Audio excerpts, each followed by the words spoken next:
बहुत समय पहले की बात है।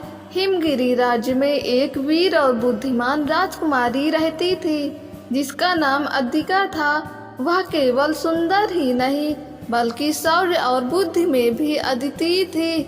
उसके पिता राजा विक्रम सिंह उसे अपने राज्य की सबसे बहादुर योद्धा बनाना चाहते थे। अद्दिका ने बचपन से ही तलवारबाजी, घुड़सवारी और युद्ध नीति सीखनी शुरू कर दी थी।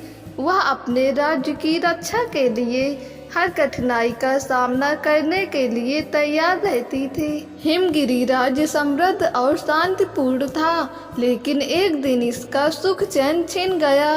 पड़ोसी राज्य का क्रूर शासक राजा धृतराष्ट्र अपनी विशाल सेना लेकर हिमगिरी पर आक्रमण करने के लिए बढ़ रहा था। राजा विक्रम सिंह युद्ध की तैयारियों में जुट गए, लेकिन उनकी सेना धृतराष्ट्र की विशाल सेना के सामने छोटी पड़ रही थी।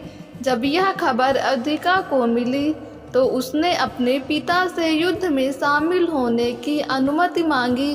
राजा विक्रम सिंह पहले तो चिंतित हुए, लेकिन फिर उन्होंने अपनी बेटी की वीरता को देखते हुए उसे सेना की एक टुकड़ी की कमान सौंप दी।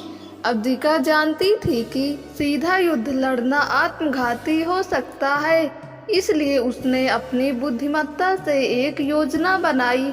उसने अपने गुप्तचरों को धृतराष्ट्र की सेना की जानकारी इकट्ठा करने भेजा और पता लगाया कि उनकी सबसे कमजोर कड़ी क्या है। गुप्तचरों ने बताया कि धृतराष्ट्र की सेना का रसद भंडार एक गुप्त स्थान पर रखा गया था।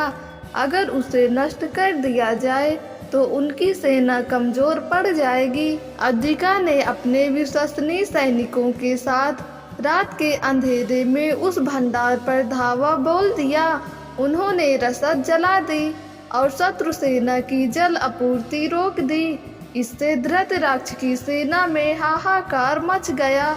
अगली सुबह जब युद्ध शुरू हुआ तो धृतराष्ट्र की सेना भूखी प्यासी थी और उनका मनोबल गिर चुका था। अद्दिका ने अपनी सेना को इस अवसर का लाभ उठाने का आदेश दिया। वह खुद अपने घोड़े पर सवार होकर सबसे आगे रही और अपने पराक्रम से शत्रु सैनिकों को चारों ओर से घेर लिया। धृतराष्ट्र ने अद्दिका को कमजोर समझकर उससे द्वंद्व युद्ध करने की चुनौती दी, लेकिन अद्दिका ने अपनी चपलता और कुशलता से उसे मात दे दी। एक ही बार में उसने धृतराष्ट्र को परास्त कर दिया।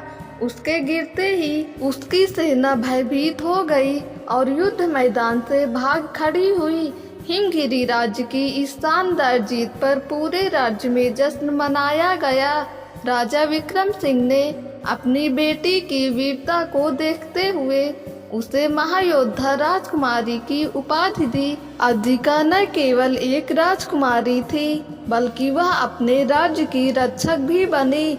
उसकी बहादुरी की कहानियां दूर दूर तक फैली और आने वाली पीढ़ियां उसकी वीरता से प्रेरणा लेने लगी।